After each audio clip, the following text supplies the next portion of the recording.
Children, now our today's topic in science is the moon. Our earth has a companion that is always with it, the moon. It is a small heavenly body, only about 1 by 4th as big as earth, and its gravity is 1 by 6th of that of earth. Our moon is our nearest neighbor in space. It is about 3,84,000 kilometers away from us. Everything in space pulls everything else. This pull is called gravity. As the moon moves round the earth, it is held in place by the force of the earth's gravity. और हमारे अर्थ का जो companion है, जो साथी है, वो क्या है? मून है। वो एक हेवनली बॉडी है जो 1/4 भाग अर्थ का 1/4 भाग है और इसकी ग्रेविटी अर्थ की 1/6 पार्ट है। ओके। मून हमारा स्पेस का सबसे नियरेस्ट नेबर है, सबसे पास का पड़ोसी है। It is 3,84,000 kilometre away from us. Space में सब चीज़ एक दूसरे को पुल करती है, ठीक है? सब चीज़ एक दूसरे को पुल करती है। इसी खिंचाव को हम बोलते हैं ग्रेविटी। क्योंकि मून अर्थ के चारों तरफ घूमता है, ये भी फोर्स ऑफ अर्थ की ग्रेविटी जो होती है उसी की वजह से अपने प्लेस में रहता है। मून अपनी जगह में कैसे मौजूद होता है? अर्थ की ग्रेविटी से अपने प्लेस में रहता है। अर्थ की ग्रेविटी इसको उसके प्लेस में पकड़े रहती है। ओके।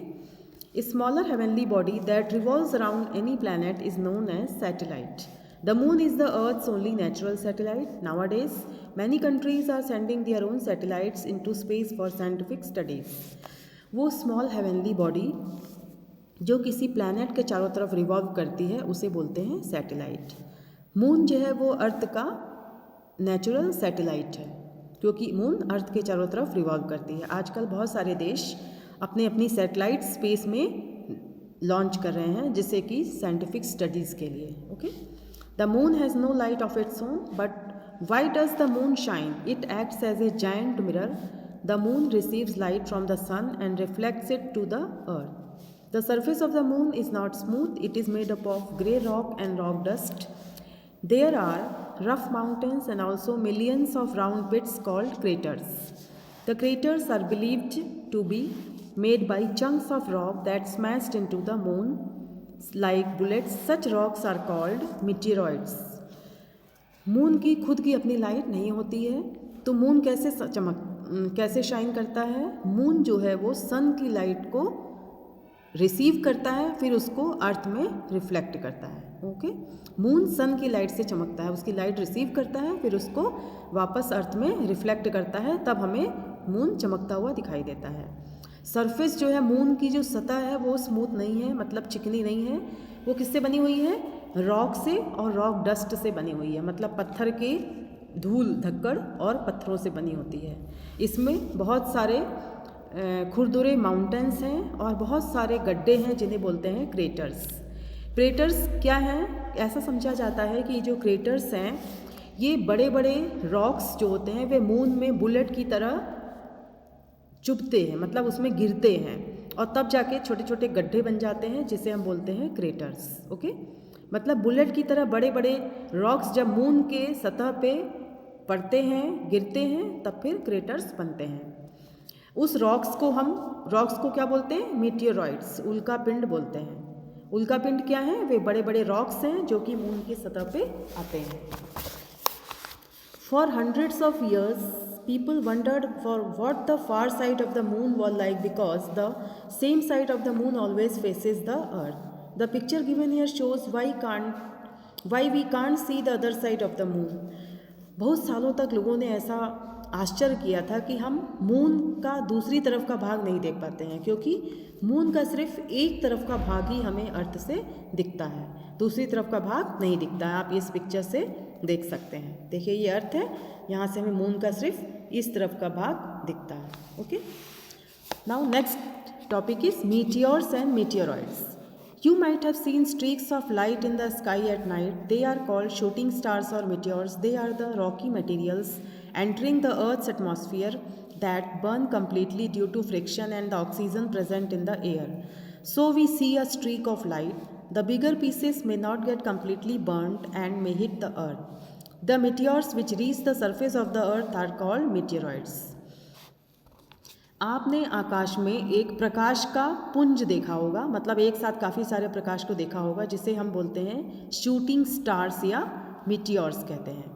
ये मीटियोर्स क्या होते हैं? ये पत्थर के बने हुए रॉकी मटेरियल्स होते हैं जो अर्थ के एटमॉस्फेयर में जब एंटर करते हैं, मतलब पत्थरों के बड़े बड़े पीसेस होते हैं जो अर्थ के एटमॉस्फेयर में जब एंटर करते हैं तो वे जलते हैं और फिर फ्रिक्शन की वजह से और ऑक्सीजन की वजह से वो जलते हैं और फिर एक बड़ा सा चमकता हुआ सा हमें दिखाई देता है।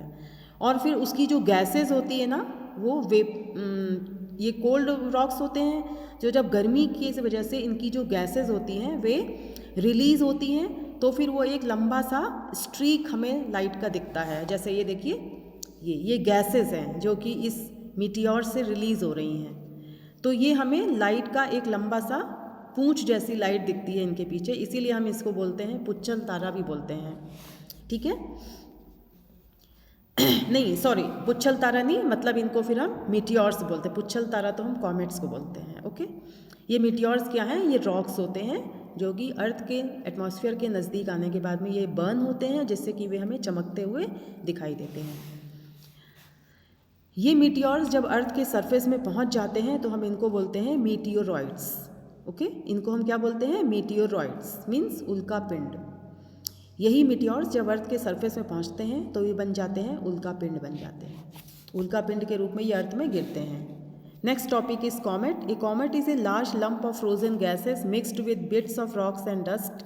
When it comes close to the sun, the solar wind from the sun blow particle from the comet into a tail which always points away from the sun.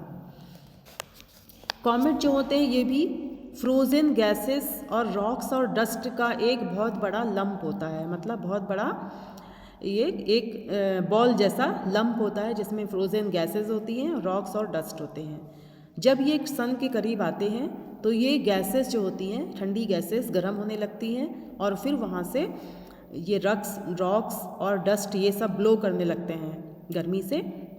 फिर एक टेल जैसी बन जाती है, रॉक्स और डस्ट की gases की एक टेल बन जाती है, तो उससे ये चमकती हुई दिखती है। सन की वजह से ये जलती है, मतलब ठंडी चीज़ वेपराइज हो जाती है, तो ये तारे पूंछ की तरह दिखती है। तो इसीलिए हम इन कॉमेट्स को बोलते हैं पुच्छल तारा। ओके, ये चमकती हैं, सन की वजह से ये चमक रही हैं और इसके पीछे जो गैसेस रिलीज हो रही हैं वो एक पूंछ जैसी नज़र आती हैं, तो इसीलिए हम इसे बोलते हैं पुच्छल तारा। Okay children, now this much for today's class. Till then stay safe, stay at home, keep on learning. Thank you children.